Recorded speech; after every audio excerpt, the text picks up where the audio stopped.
Guys, it's a Peaky Pundit here and I'm outside Old Trafford as news is breaking that Manchester United and Crystal Palace have agreed a fee for Aaron Wan-Bissaka with a medical to take place in the next couple of days, and I'm here to catch up with a couple of the fans. There'll be loads of stuff coming out of the football club at the moment. First thing I want to jump into is obviously Aaron Wan-Bissaka. Been announced this morning that a deal has potentially been done or very, very close to be done. Thoughts on that, mate? It's what we need, innit? You know, we've struggled for a few years at full-back now since Valencia started excuse me, going downhill, and then obviously Young got absolutely slaughtered last year. Feel for him because he's not a full-back. Got put into the job but wasn't good enough, but great defender, you know, some of what we've needed, you know, he's a young lad, up and coming, great player. I watched him last year a couple of times when he played against us. Superb, 50 million, that's a going rate now, so you got to pay it, you know, and it's one of another 3 or 4 we need if we want to start dining again with the big boys in the Premiership. Obviously, we know it's a position, and it was quite documented well through fans as well, that where we needed to strengthen. Is he the kind of player that you wanted to see some, you know, come in? He might be a bit inexperienced, but someone who's young, a bit of a raw talent, someone we can work on. Of course, yeah, someone who's not got a massive name. You know, we've hit that for the last for years. You know, getting these big name players who have not done it. You know, for the club, we've all been excited. Look at Fancam, Di Maria, to state a few, but. No, he looks a great player, you know, and he's been in a team what struggled most of the year and stood up, you know what I mean, standing out game in game out. But it's what we need, you know, hungry young people at this football club now, not people who just want about the money, who want to play for the club, you know, so I'm very happy with that one. I was just going to say, you mentioned it there about someone who's hungry coming into the club. Do you think, you know, it's going to mean a lot to him? Obviously, we saw pictures circulating on social media yesterday of him in a United kit when he was a youngster. No, that was last week. That was a few weeks ago when he started negotiations. When it will come out, yeah.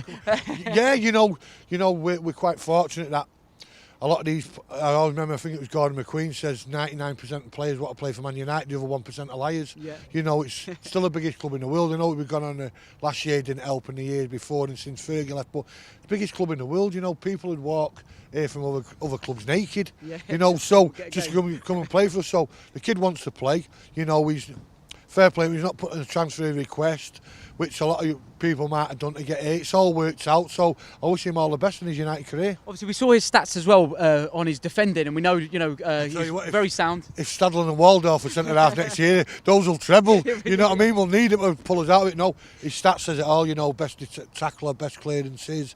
You know, the kid looks a great player, and he'll only get bigger and better by playing for Manchester United. Were you a bit concerned at how long it took for us to get the deal done, or do you think it was inevitable, it was always going to happen? We know he disappeared off with the under-21s at the Euros, so it's just a matter of being patient. It was a matter of when, not if. Yeah, but if you look at what's come out today, obviously fair play to United. You know, Palace wanted the Zaha thing knocking off, and United have said no. Yeah. You know, fair play to United. You know, I was really buzzing when I seen that. You know what I mean? Because if you look what the going rate, what could Zaha go for, 80 million, we get 25% of that. You know, so fair play to the club by not existing what Palace wanted, that scrapping. You know, so.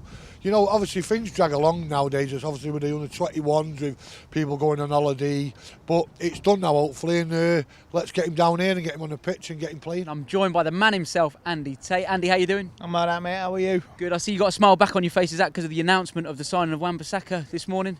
Yeah, and the sunshine's coming back out in Manchester after the last week of rain. Yeah, it's a major announcement, and it's one that's needed because like I said, it's been glum last few weeks and this place needs a lift. Were you concerned slightly at how long it took to get the deal done? We heard reports of it towards the back end of sort of last season. Has it just seemed to have taken an absolute age to get the deal over the line? It seems to me they can only do one transfer at a time when they can't, well, teams like, say, Barcelona, Liverpool, Man City, Real Madrid. Look at Real Madrid, and they've negotiated 5 transfers in a month, Real Madrid, and we can only do one at a time. So it says a lot about our negotiations. It's really poor. We're going to come on to that slightly later in the interview. Talking about and staying on Wan-Bissaka, what are your thoughts on him? Is he the sort of right back we needed, and is he the player you wanted to come in and fill that position? Yeah, well, is an improvement on Ashley Young. No disrespect to him because he's on his last legs. And all right, you need Ashley Young for experience because there's not many experienced heads in the dressing room with maybe Mata and if De Gea stays. But yeah, and he could be the centre back for the next 10 years, and he wants to come. Like I say, the Welsh lad, he wanted to come here as well. So that's the only good thing. They want to play for this club. Obviously, look, I'm sure you've seen many players over the years come in through the youth system or youngsters who we've invested in and brought them through the first team. Are these the sort of signings you think we've lacked over the last few seasons? Young, hungry players who are going to come and put on that United shirt and know what it means to play for the club? Yeah, definitely. I can't remember the last time we had a player like that who's maybe in the Fergie days. I can't remember anything, but it's been lacking the last 6 years, and it's needed. And they've had the major rehaul of the transfer strategy, our scouting system. Like, we've got scouts from previous management's regime, and it's up the wall, and it needs to be addressed and sorted. And hopefully, these you take small steps if you want to get to the top of the mountain, and it's a start. I'm joined here by Arkid. Arkid, how you been keeping? Yeah, very good, mate. You? Yeah, very good. Thoughts on the signing this morning? We're hearing that Wan-Bissaka signed for United and a deal worth about 50 million. Yeah, it's exciting times. Like Wan-Bissaka, James, really encouraging signings for young players coming through, but they're not the proven article. I mean, I know a lot of fans will want the superstar player coming in. I can't see that happening, but for going forward over the next 2-3 years, yeah, great signing. Obviously, we've seen over the past few seasons where we've brought in these kind of marquee names or big signings. Is it quite refreshing to see the club are prepared to go and take a little bit of a gamble again on youngsters, raw talent, so we can bring in and nurture? I don't think they had any other option. I mean, they've tried it for the last 4 or 5 years, haven't they? They brought Di Maria in, Falco. Everything's just, it's fell on its ass. So they had no other option. I want to know where the strategy's coming from. Where's this director of football? What's happening with that? We're going to come on to that in just a second. With Wan-Bissaka, defensively, we know, look, he's very sound, got some great stats defensively. Offensively, his game's been looked at and saying he's not as strong going forward. But do you think he's in the right environment here? And do you think on the training ground with the coaches we're going to be working with, do you think he's going to have that kind of opportunity to develop that side of his game quite quickly? Yeah, definitely. I mean, first and foremost, he's better than Valencia, and he's got to be better. He's better going forward, regardless of stacks than Valencia is. So as long as he does more than drop his shoulder like he didn't have 1 foot. But yeah, he's a young lad. Look, come on, let's give him a break. I see him because he had the bad game for England and 21s, and he was getting a bit of stick on Twitter for that. He's a young lad. Let's let him develop. Hopefully, he's under the right people here, and then he does move on. Do you think, obviously, him coming in, being like in the England under 21s team, obviously being around people like Jesse Lingard, Marcus Rashford, Martial, these youngsters in the United team, they'll be able to kind of give him that direction they need? And do you think them players will accept the responsibility now that they're going to have players coming in who are going to be looking up to them, and they're going to have to lead by example a little bit? Do you mean on or off the pitch? Let's go for on the pitch first. On the pitch, yeah. I mean, it's been a lot of pressure on Jesse, not on Jesse, but on Marcus, just to say that he's got to be the one to sort of lead and show an example. I mean, what is he, 21, 22? So, yeah, I mean, Rashford is a great player, and Jesse's off-field antics that they've been well publicised recently. Personally, it's just a lot of lads in the hotel room having a laugh. I don't know. I'd like to see them bringing in someone who is like maybe not a superstar as such, but someone who has got a head on their shoulders. Got experience, but not in an egotistical way, and that's probably why I'd be happy to see Pogba go. Just for them to look up to. Obviously, the deal was done for about £50 million. Do you think that's about the going rate for somebody like Wan-Bissaka in today's market?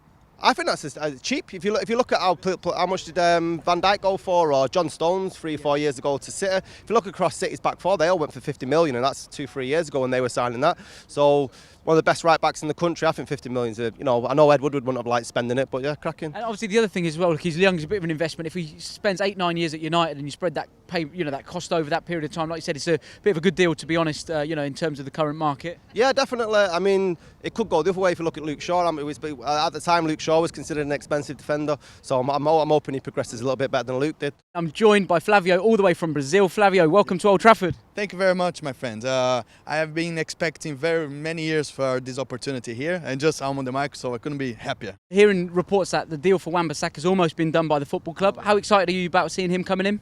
Well, I really think we need somebody to represent the defense here, because it's a team which has a very beautiful story with defenders, and I know the attack is something very important, but if you don't have a defense, my friend, you can't even start the business. So I do believe that if we can get a good defense and maintain that clean sheets that have been well in some seasons ago, then I think we can start thinking about a very good team to be playing, my friend. Yeah. Saw your fellow countryman Fred come in and play a few games last season. How keen are you to see him try and nail down his own position in that starting 11 for Manchester United? Oh, thanks for the question. I have lots of expectation with him as I'm Brazilian, just to see somebody there representing my country. I was a little bit frustrated with the simple mistakes he commits, the simple passes I was suffering there in Brazil to see, because we represent ourselves, and there's lots of fans there from United. good. So, but I still think that he will up his game, and then we will see here shining bright in the red, sir. Guys, I've been the Peaky Pundit with Full Time Devils. Thanks for tuning in.